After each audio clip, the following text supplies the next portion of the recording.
रोमांचक high scoring मुकाबले में आखिरी ओवर में मुंबई इंडियंस को जीत के लिए चाहिए थे 25 रन, लेकिन फिर यहां पर आखिरी ओवर में किया मुकेश कुमार ने कमाल। नमस्कार दोस्तों, स्वागत है आपका एक बार फिर हमारे चैनल में। दोस्तों आईपीएल 2024 का एक और बेहद ही शानदार मुकाबला दिल्ली कैपिटल और मुंबई के बीच खेला गया, जहां पर दोस्तों आखिरी ओवर में शानदार परफॉर्मेंस करते हुए मुंबई इंडियंस को हार का सामना करना पड़ा। तो दोस्तों इस मुकाबले का पूरा हाईलाइट जानते शुरुआत से ही, लेकिन उससे पहले आप भी दिल्ली की जीत से खुश है तो इस वीडियो को लाइक जरूर कर दें। तो दोस्तों आज के इस मुकाबले में सिक्का उछाला ऋषभ पंत ने, लेकिन गिरा हार्दिक के पक्ष में। हार्दिक ने टॉस जीतकर पहले गेंदबाजी का फैसला किया तो पारी की शुरुआत करने फ्रेजर मैकग्रा के साथ उतरे इस मुकाबले में अभिषेक पोरेल, लेकिन दोस्तों मुकाबले की पहली गेंद पर फ्रेजर के बल्ले से शानदार चौका मिड विकेट बाउंड्री की लाइन की तरफ देखने को मिला। इसके बाद दूसरी गेंद पर उन्होंने एक बार फिर से गेंद को चौके के लिए बाउंड्री लाइन के पार भेजा, जबकि तीसरी गेंद पर ही मुकाबले का पहला छक्का लॉन्ग ऑन के ऊपर से देखने को मिला जब फ्रेजर ने शानदार छक्का जड़ दिया। तो इसके बाद ओवर की पांचवीं गेंद पर भी उनके बल्ले से एक और शानदार चौका देखने को मिला। इसके बाद दूसरा ओवर डालने आए जसप्रीत बुमराह की पहली गेंद पर भी उनके बल्ले से शानदार छक्का लॉन्ग ऑन के ऊपर से देखने को मिला। तो इसके बाद वो गेंद नो बॉल थी तो फ्री हिट गेंद पर भी उन्होंने शानदार चौका जड़ दिया, जबकि ओवर की आखिरी गेंद पर भी एक और चौका यहां पर जड़कर 19 रन इस ओवर में भी बटोर लिए। इसके बाद दोस्तों शानदार दमदार परफॉर्मेंस जारी रहा और तीसरे ओवर की चौथी गेंद पर ही 50 रन पार कर गई यहां पर दिल्ली कैपिटल की टीम। तो वहीं पर इसके बाद चौथे ओवर में शानदार परफॉर्मेंस करते हुए पीयूष चावला की गेंद पर एक बड़ा छक्का जड़ा यहां पर शानदार बल्लेबाजी करते हुए फ्रेजर मैकग्रा ने, और इस शानदार छक्के के साथ ही उन्होंने शानदार बल्लेबाजी करते हुए मात्र 15 गेंदों पर अपना दमदार अर्धशतक पूरा कर लिया। इस सीजन में दूसरी बार है जब फ्रेजर ने शानदार बल्लेबाजी करते हुए मात्र 15 गेंदों पर ही अर्धशतक पूरा किया हो। इसके बाद भी उन्होंने शानदार व दमदार परफॉर्मेंस जारी रखा और दोस्तों चौथे ओवर में एक और शानदार चौका तीसरी गेंद पर भी जड़ा। इसके बाद पांचवा ओवर डालने आए हार्दिक पांड्या की तीसरी गेंद पर भी उनके बल्ले से एक और शानदार छक्का देखने को मिला, जबकि ओवर की आखिरी गेंद पर भी डीप स्क्वायर लेग के ऊपर से एक और छक्का जड़कर हार्दिक के इस ओवर में भी 20 रन बटोर लिए। तो वहीं पर इसके बाद पावर प्ले में शानदार परफॉर्मेंस रहा और पावर प्ले में ही 92 रनों तक टीम के स्कोर को पहुंचा दिया फ्रेजर की तूफानी बल्लेबाजी के दम पर। इसके बाद दोस्तों पारी थी अभिषेक की, तो उन्होंने भी शानदार बल्लेबाजी करते हुए हार्दिक पांड्या की गेंद पर एक दमदार छक्का जड़ा। तो इसके बाद दोस्तों फ्रेजर ने भी हार्दिक के 7वें ओवर की आखिरी गेंद पर एक और छक्का लगाने में वो कामयाब है लॉन्ग ऑफ के ऊपर से। लेकिन इसके बाद 8वें ओवर की तीसरी गेंद पर एक और बड़ा शॉट खेलना चाहते थे फ्रेजर, लेकिन इस बार यहाँ पर मोहम्मद नबी को ढूंढ बैठे वो और अपना कैच नबी को थमा कर पेविलियन लौटे फ्रेजर, जिन्होंने मात्र 27 गेंदों पर 84 रनों की दमदार पारी खेली। इसके बाद दोस्तों 9वें ओवर की दूसरी गेंद पर अभिषेक पोरेल भी एक बड़ा शॉट खेलना चाहते थे, लेकिन वो भी अपना विकेट गंवा बैठे। अभिषेक पोरेल मोहम्मद नबी का शिकार बने और चलते बने। उन्होंने 27 गेंदों का सामना किया और 36 रनों की शानदार पारी खेली। तो वहीं पर इसके बाद दोस्तों साई होप बल्लेबाजी करने उतरे तो उन्होंने 11वें ओवर की तीसरी गेंद पर पीयूष चावला की गेंद पर एक शानदार छक्का स्लॉग स्वीप के जरिए जड़ दिया। तो इसके बाद 12वें ओवर की तीसरी गेंद पर भी उन्होंने एक बार फिर से शानदार स्ट्रेट शॉट खेला और इस बार भी गेंद को बाउंड्री लाइन के पार छक्के के लिए भेज दिया। ये लो फुल टॉस गेंद थी। तो वहीं पर नबी के इस ओवर की आखिरी गेंद पर भी एक बड़ा शॉट और देखने को मिला और इस बार भी मिड विकेट के ऊपर से ही साई होप ने शानदार छक्का जड़ा। तो वहीं पर इसके बाद दोस्तों ऋषभ पंत भी काफ़ी देर से इंतजार कर रहे थे, लेकिन उन्होंने 13वें ओवर की 5वीं गेंद पर मिनी हेलीकॉप्टर शॉट के जरिए स्क्वायर लेग के ऊपर से एक शानदार छक्का जड़ा। तो इसके बाद साई होप ने 14वें ओवर की पहली गेंद पर एक और छक्का मिड विकेट के ऊपर से जड़ दिया। यह भी कमाल का शॉट था जब उन्होंने वुड की गेंद को छक्के के लिए भेज दिया।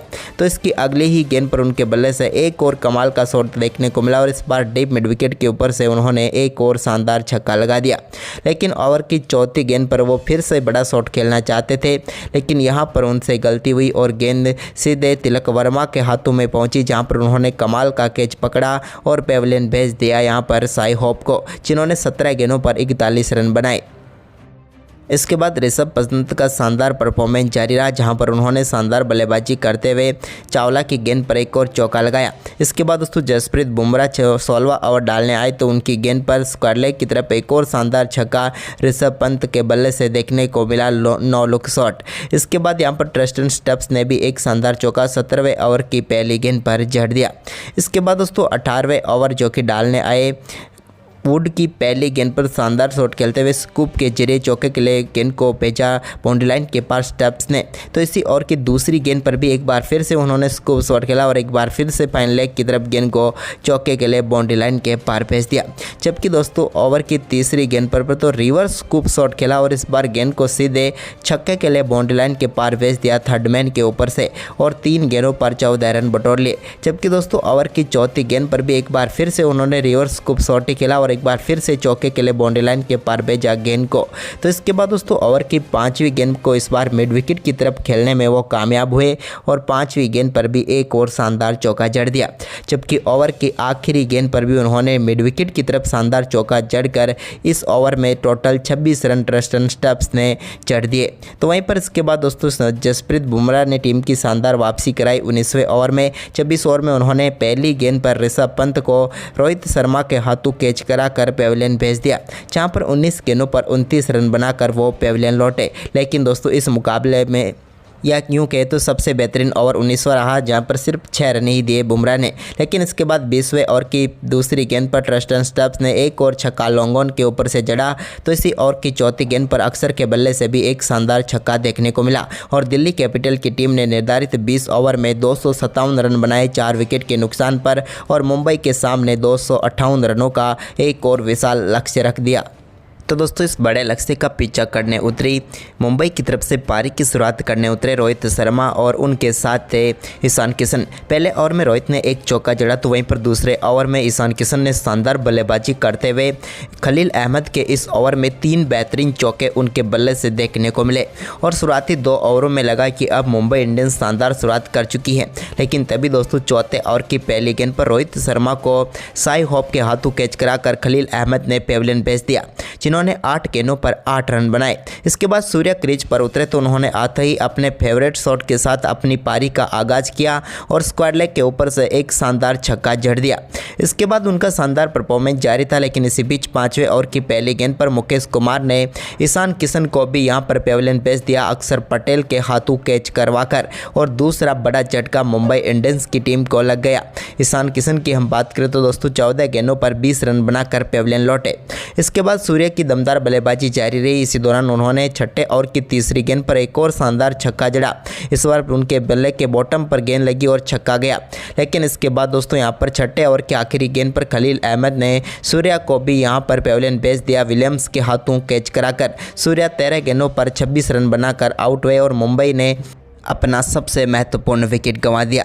लेकिन इसके बाद दोस्तों हार्दिक पांड्या क्रीज पर उतरे तो उन्होंने भी आक्रामक खेल दिखाया और एक शानदार छक्का अक्षर पटेल की गेंद पर जड़ा। इसके बाद दोस्तों हार्दिक का यह दमदार परफॉर्मेंस 9वें ओवर में भी जारी रहा, जहां पर इस ओवर में शुरुआती 3 गेंदों पर उनके बल्ले से 2 बेहतरीन चौके देखने को मिले। जबकि चौथी गेंद को भी शानदार तरीके से उन्होंने एक्स्ट्रा कवर की तरफ चौके के लिए बाउंड्री लाइन के पार भेजने में वो कामयाब हुए और शुरुआती 4 गेंदों पर 3 चौके जड़ दिए कुलदीप के। लेकिन कुलदीप के ओवर की आखिरी गेंद पर लॉन्ग ऑन के ऊपर से हार्दिक के बल्ले से एक और शानदार छक्का देखने को मिला। इसके बाद दोस्तों 10वां ओवर डालने आए अक्षर पटेल के ओवर में भी तिलक वर्मा ने शानदार परफॉर्मेंस करते हुए एक और गेंद को छक्के के लिए बाउंड्री लाइन के पार भेज दिया लॉन्ग ऑन के ऊपर से। इसके बाद तो तिलक व हार्दिक का शानदार परफॉर्मेंस जारी रहा। इसी बीच तिलक ने एक रिवर्स स्वीप शॉट के जरिए अक्षर की गेंद को चौके के लिए बाउंड्री लाइन के पार भेजा। तो वहीं पर 12वां ओवर डालने आए मुकेश कुमार की दूसरी गेंद पर हार्दिक ने वाइड लॉन्ग ऑन के ऊपर से गेंद को एक बार फिर से स्टैंड में डिपॉजिट कर दिया। लेकिन इसके बाद दोस्तों 13वें ओवर की तीसरी गेंद पर राशिक सलाम की गेंद को भी बाउंड्री लाइन के पार भेजना चाहते थे हार्दिक, लेकिन यहां पर मुकेश कुमार को अपना केस थमा बैठे और चलते बने। हार्दिक इस मुकाबले में अच्छी पारी खेल रहे थे, लेकिन 24 गेंदों पर 46 रनों की पारी खेलकर वो पेविलियन लौटे, वो अर्धशतक से चूक गए। इसके बाद निहाल वधेरा आए, लेकिन वो कुछ खास नहीं कर पाए और 13वें ओवर की 5वीं गेंद पर ही निहाल वधेरा को ऋषभ पंत के हाथों कैच कराकर राशिक सलाम ने पेविलियन भेज दिया और एक ही ओवर में 2 झटके यहां पर मुंबई इंडियंस को दे दिए।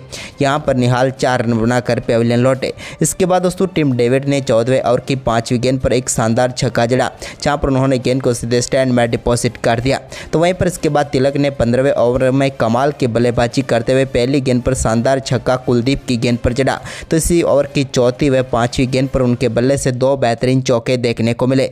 शानदार परफॉर्मेंस करते हुए ओवर की आखिरी गेंद पर भी उन्होंने दमदार परफॉर्मेंस दिखाया और इस पर छक्का लगाकर इस ओवर में 21 रन बटोर लिए। इसके बाद दोस्तों उन्होंने शानदार परफॉर्मेंस करते हुए अपना अर्धशतक पूरा किया, लेकिन इसी बीच 16वें ओवर की 5वीं गेंद पर एक और चौका डेविड के बल्ले से देखने को मिला। अब 4 ओवर में 71 रन चाहिए थे। वहीं पर दोस्तों इसके बाद टिम डेविड ने शानदार परफॉर्मेंस दिखाया और उन्होंने शानदार बल्लेबाजी करते हुए 18वें ओवर में शानदार 2 छक्के जुड़े शुरुआती 3 गेंदों पर, जबकि एक शानदार चौका भी उन्होंने लगाया। लेकिन दोस्तों तभी चौथी गेंद पर मुकेश कुमार ने शानदार वापसी की और उनको LBW आउट करके पेविलियन भेज दिया और बड़ी महत्वपूर्ण सफलता दिला दी। यहाँ पर 17 गेंदों पर 37 रन बनाकर पेविलियन लौटे।